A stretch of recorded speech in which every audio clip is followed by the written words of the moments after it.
Hey, what's up, Liron here. A short while ago, I did a video on providing you 4 tips for drawing people and anatomy, while in the background I was showing you how I draw the head, the human head, using the Loomis method from different angles. Now, a lot of people reached out to me and asked me to do a specific video on that, which is what's going to be today's video. I'm going to show you how to draw the human head from multiple angles using the Loomis method. I think you're going to enjoy this one. Let's get to it. So starting with a front view, and I'm going to do my best to explain the process. This is all real time.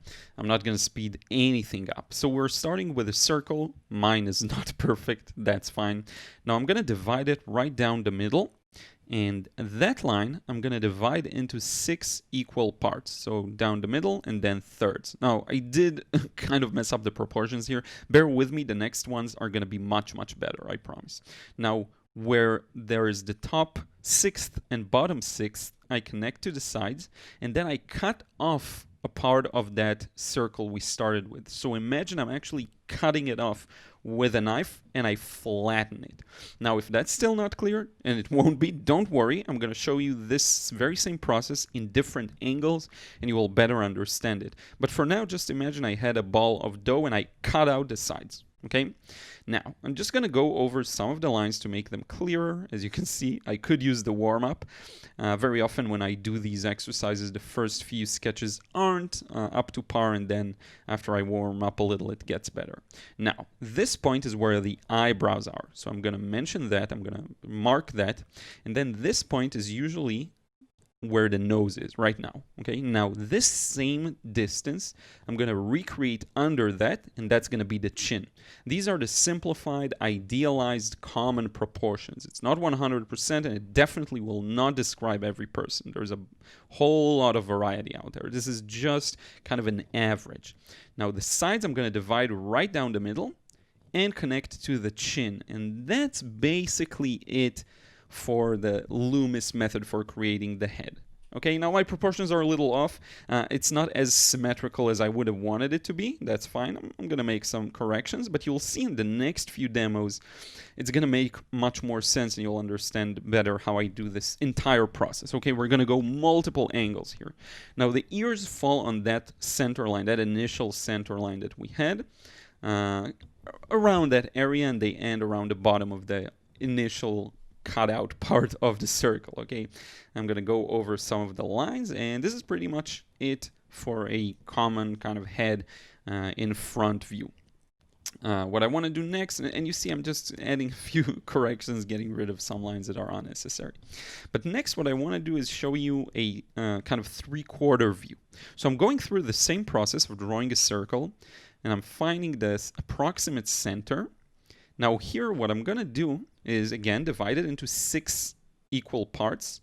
And the way you do that is down the middle and then thirds. And I'm going to cut out, once again, the side plane. Okay? Now you do need to have reference when you're doing this very often, just to see where the side plane is. Usually it's the edge of the eyebrow. So I cut out that part. I'm dividing it down the middle. Okay?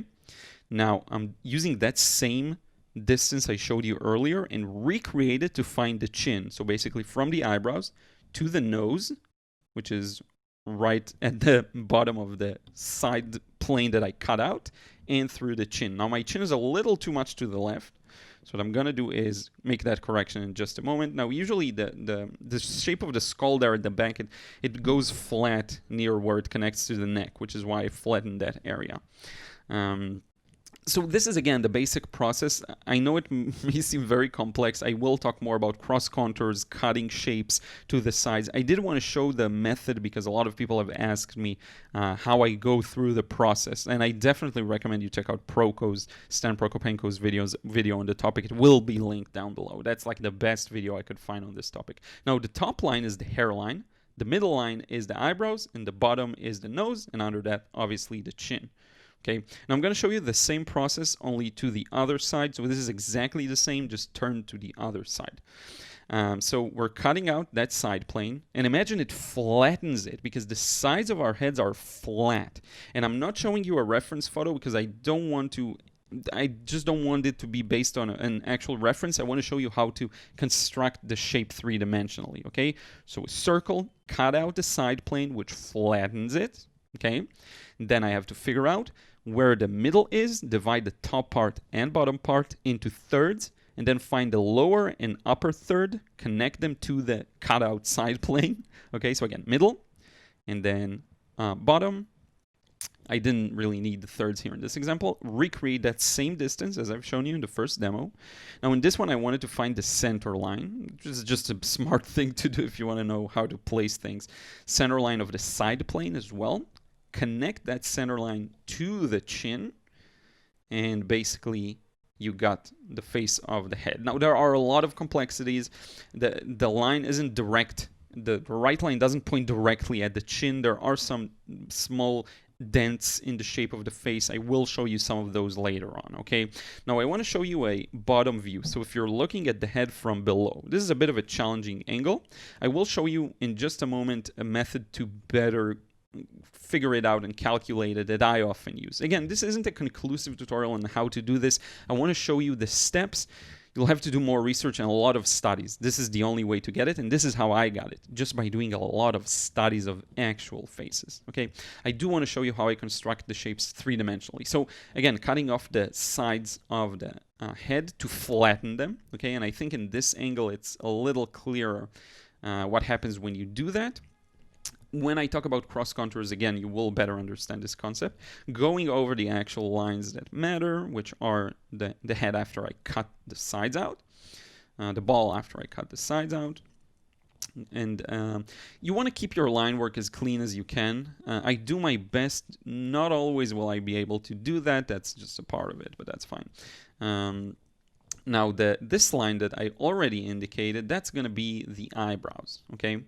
And it connects to the centers of the sides. Okay, it's a bit hard to see in this angle. This is the challenge with the lower angle. But this line I'm going to connect to a line that goes down. You'll see in a moment. Now, this is where the nose is approximately. Now, I made a mistake, so I'll have to get it to be closer to the top. You'll see in a moment how I correct it.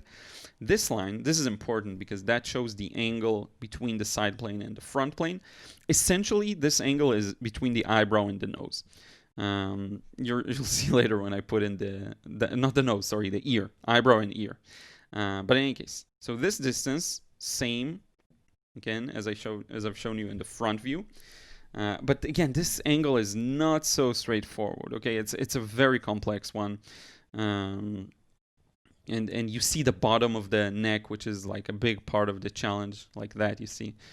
So it is a challenging one, but hopefully it will make sense. These lower and upper angles that I'm going to show you in just a moment, these require the most practice to do this. Now I'm going to place the ear here. It's going to be lower than I initially wanted to put it, so that's important. So you will see me put it here. Now again, I'm like, my drawing skills are good. I think they're more than decent.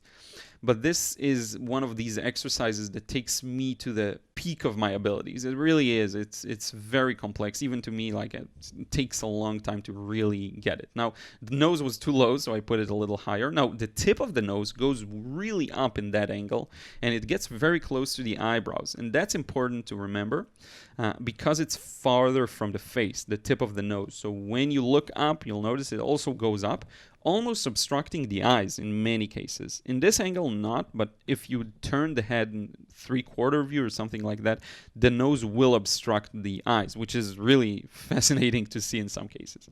Okay, so we'll do another angle now. This time I'm going to do a lower side, so the head's going to look probably to the left, to the right, sorry.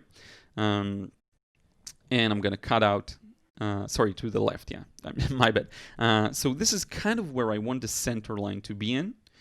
I'm going to cut off that side plane. I'm trying to figure out where it is using just perspective, connecting the... If you've watched my latest live stream on perspective, you remember that I kind of do the whole vanishing point. So this is a 2-point perspective in a way because we're looking at the head in 3/4 view. And by the way, all of these ovals, getting them in the right angles is also complex. I will show you after this example how I do that. Okay, there is a method to this madness, so you will see how I do that kind of a thing. And again, I have to keep hedging. This is not a conclusive guide on how to draw the head in every angle. It's how I use the Loomis method to do it, just to get you to see some more of my process. And hopefully you will benefit from it. But there are way better videos out there, to be honest. It's just my take on it. I don't want you to take it as like an all-conclusive method, because it's not. Again, it's not. I can dive deeper on some aspects of it, and I think it will be a good idea in the future. Now here the chin is extremely challenging. You will find that it just turns into a flat line in a way.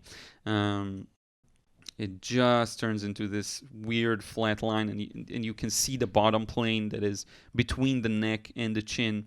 And it's just a very interesting one for me to study. What I used to do is just open up a bunch of references and go over them and try to draw from the head from like multiple pictures from every angle possible. Constructing it within a cube is something that can help, which is what I'm going to show you now. So first off, I'm creating, I think this, by the way, I could have started with this one because that's a bit of a better way of demonstrating the method. But in any case, I'm creating a cube in 3-point perspective. So everything here tapers, bottom, left, right, everything tapers. Now within that cube, I'm going to create a circle. I'm going to kind of constrain it. And look, I'm reworking it until I get it to look okay. It's still not perfect, but that's fine. Now I'm visualizing where the front and side planes are going to be based on the cube, using lines that are parallel to the lines of the cube and using this kind of a rounded line. This is me eyeballing, okay? There is no accurate measuring in this specific stage. Not yet. You will see it come together later. But for now, I'm just using these perspective lines. Now here you have to bear with me. This is, I think, the best way to demonstrate this. You see this oval that I just created? It's perpendicular to this line. You see this line, as I've shown you with the melon in the live stream, this line, you find the line that's perpendicular to that, okay, and that is the long axis of this oval that I just drew. If it's going to lean to the side, you're going to have to do it the other way, okay? Now, so we have this line, that parallel line, that is the longer line axis of that oval again. So I'm going to show you a couple of ways of how I put in. This may be, by the way, incredibly boring to many. I know I'm going to get comments that say that it's boring or it doesn't explain it well. My apologies. I really wanted to do this kind of a video, but then I realized that that I need to figure out how to better explain this. That's the short of it. So yeah. Now a line that's parallel to this line of the cube, find the perpendicular line, and that's the long axis of the side plane of the head. So here I am putting that side plane, okay? It's not, the long axis is not top to bottom, it's actually diagonal and to the left. It's so strange, but that's how it works. Because it has to be perpendicular, the long axis has to be perpendicular to that front plane of the cube. Okay, it's a very interesting concept. I will dive deeper into that in a live stream, I think. Kind of like I did with the perspective live stream. I think it's a very useful topic. But now you see I have the head at an angle that's kind of from above and looking obviously to the right. The top of that side plane is the hairline, what I just put in, and I will overlay this with some pen lines that will make more sense. But this is kind of the process I go through. So this is the center line. Now I have to drop that same distance, this one, again, to find the nose. But it's going to be shorter because we're looking at it from above in perspective. So the lines become smaller the farther they go from us. And that's the key thing to remember here, okay? And it's a bit about eyeballing. You have to find the same distance, but make it a little shorter. Okay, I will, again, demonstrate this with a few pen lines I'm going to add, you will see. So I'm just going to wrap everything with a pen line just to make things a little clearer. So here we go around the head, and I'm going to do the same thing with the side plane, but remember I have to find the long axis again just to make sure I draw it correctly. So this is the long axis, as you can see on the left. So here I am trying to adhere to that, okay, trying to work with that long axis. It's not perfect, but it's kind of there. And it's really surprising how when you get it to be in the right angle, the oval makes sense. Okay, it's like drawing tires of a car, like I've shown you before. It's very complex. Again, I'm sharing my struggles here with you as well. Hairline. Okay, I'm gonna, I think, mark it down and write it down. So that's the hairline. Should have probably started with this though, to be honest, but that's fine. It's a bit of a complex angle, so I didn't actually want to start with that. Now this is the eyes and eyebrows, yes, and then the same distance but shorter, because we're looking at it in perspective, is going to be the nose, so right around here. And it's important to reiterate, this is the base of the nose. It's not the tip of the nose, it's the base. The nose is going to pop out from there, okay? So yeah, same distance, only a little shorter due to perspective. And I'm going to show you this with a cube. So let me draw another cube here for you with pen and ink, and you'll see what I mean. This side, this is the top plane of the cube, side planes. Now, this line, this is the center. It's not around the center perfectly. It's a little lower than that, because the top half is closer to us than the bottom half. That's what you have to remember, okay? So these two parts are of equal length in reality, but not on paper. And same for the chin. I get it to be a little shorter than those. Okay, just think about it as the lines are becoming incrementally shorter, and you'll do well with it. Now, there's a bit of a dent there for the eye socket that I kind of got in an okay way. Then the ear is somewhere around there, and this is pretty much it for this face. I hope it makes sense. This is a bit of a challenging angle, but seeing it constrained within a cube can really help. So now we're going to do something similar. I'm going to once again constrain the face in a cube, but this time we're going to look at it from a slightly lower angle. Okay, so same process. I'm creating a cube. All lines, and it's kind of a rectangular cube, that's fine, kind of a box. All of these lines are tapering to different angles. Again, these two sets of parallel lines on the right, and these two sets of parallel lines on the left, on the bottom. Again, check out the last live stream, to make more sense of it. It's a bit of a complex topic again. And you know what they say, if you can't explain it to a 5-year-old, you don't have perfect grasp on it yet, and I'm definitely there, I'll be honest with you. So I'm just trying my best to get the point across to you. Hopefully I am able to. Now look at this line. This line, find the perpendicular line, 90 degrees to that. That's the long axis of that side plane, of the oval representing the side plane. So let me show you. This is the oval, and I know it may be strange looking, but once I put it on the circle, it will make more sense. You see, so this is the oval. It's not a perfect top to bottom. It's actually diagonal. The oval is diagonal. And if there's one takeaway you can get from this video, it's that the ovals are diagonal in perspective. And that is, when I got a good grasp on that concept, it immediately improved everything I drew and painted, especially my cars. Okay, that's the one thing you really want to pay attention to, because it's super confusing. I'm going to drop a line that's it cuts that side plane in half and cuts the front plane, representing where the eyebrows are.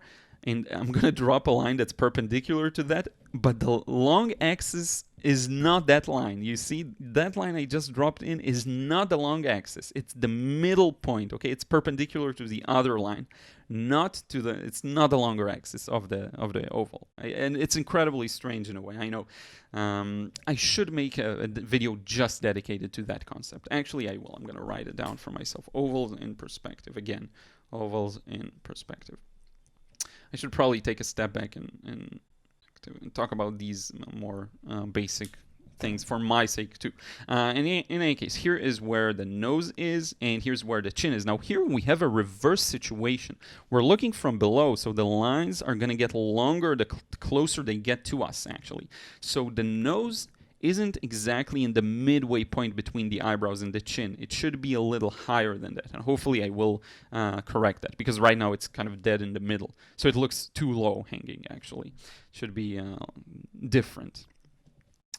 So here we go. That's the eyebrows, the nose, the bottom plane of the face where it meets the neck, trying to create this kind of a clear shape of three-dimensionality of this cylinder. We're actually really close to finishing this process, which is the last one I'm showing you.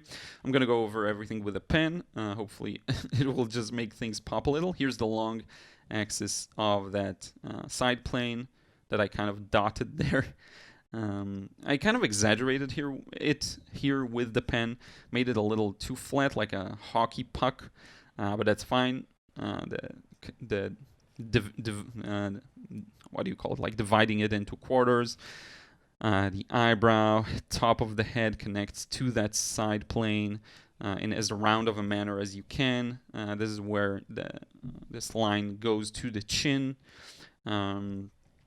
It's almost, it should probably be even at a more horizontal angle, to be honest with you.